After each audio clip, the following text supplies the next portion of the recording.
Welcome into another edition of Fast Five. Jay Walker, I'm Scott Prather. I guess we can call it a Halloween edition. I guess. I mean, you're wearing orange.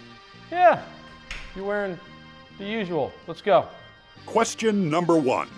Louisiana hosts ULM this Saturday for homecoming. This game will be blank. Played in the rain. Unfortunately, there's a 100% chance of rain on Saturday, at least right now. And so I would imagine that field's going to be pretty soggy at some point in time. So that's my answer. This game will be played in the rain. Huge going forward. ULM's got one win. This is a game, I'll say it, Louisiana, it's a must win. They're going to give you it's the next game, so it's a must win. Your goals of being bowl eligible, of getting confidence with a win at home on homecoming, it's a must win game for Louisiana. Question number 2. The New Orleans Saints have won back-to-back games for the first time in a calendar year.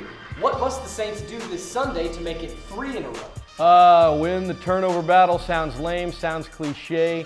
They've played really well against the Giants. Drew Brees has done a nice job.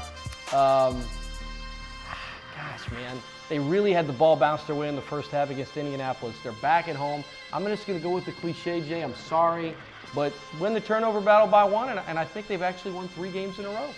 Go back to fundamental football. Stop the other guy from running it and have success running it. Pop Warner, high school, college, pro. It's all pretty much the same. If you can keep the other guy from running it and you can run it yourselves, you have a good chance to win.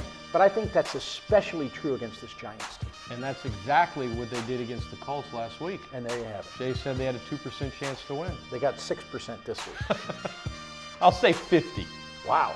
Question number 3. The Pelicans opened up their season with a loss at Golden State as Anthony Davis struggled from the field.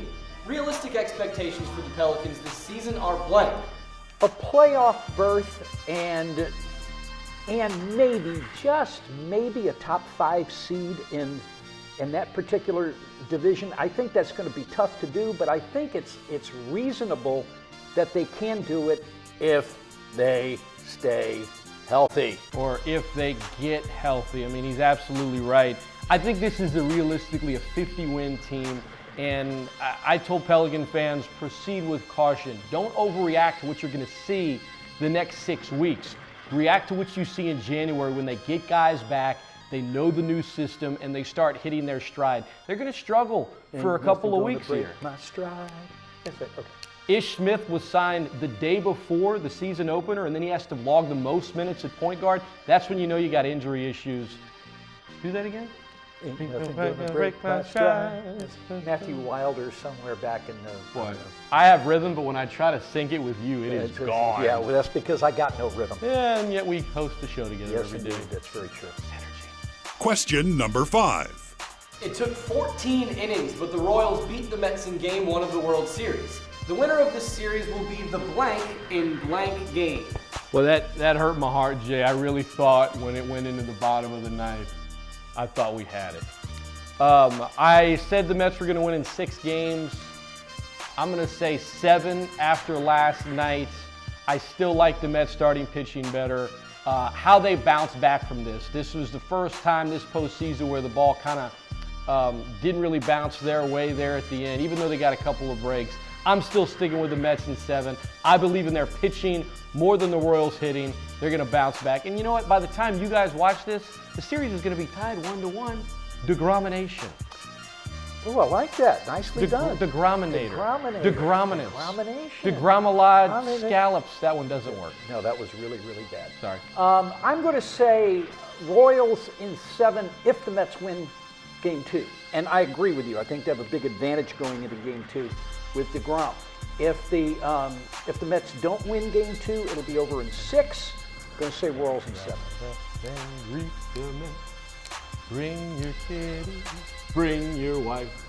Guaranteed to have the time of your life. Well, sure, he got undepressed really quick, didn't he? Don't push me. Question number 4. Trick or treat. Halloween is this Saturday. What's the best Halloween costume you've ever worn? Really? You came up with that? Yeah. Let's see. I've never gone to a Halloween party as an adult, so I've got no adult costume to wear. It just sounds funny. And the last time I trick-or-treated as a kid was long enough to where I don't remember any Halloween that I ever did. So I got nothing. What's the best costume you've ever worn, like in general, ever? Well, You've never worn a costume? Today's not bad.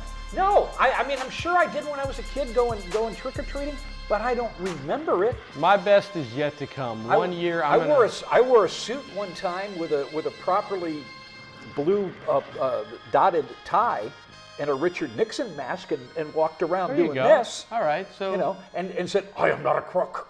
I am not a crook. I'm saying when the president does it, it's not illegal. Not illegal. See, mine is yet to come. One year, I'm going to dress up as the voice of the Raging Cajuns, Jay Walker. Going to wear jeans, tennis shoes, either a Sunbelt or a UL shirt, and just walk around all the day going, touchdown, Louis. You know, again, I hate my co-host, Scott Prather. He is just annoying. Touchdown, Louisiana. I never say that during the football broadcast, how much I hate you. No, you just say that in private. Okay. That's going to do it for Fast Five. Happy Halloween, everybody. Be safe. We'll see you next week on ESPN1420.com.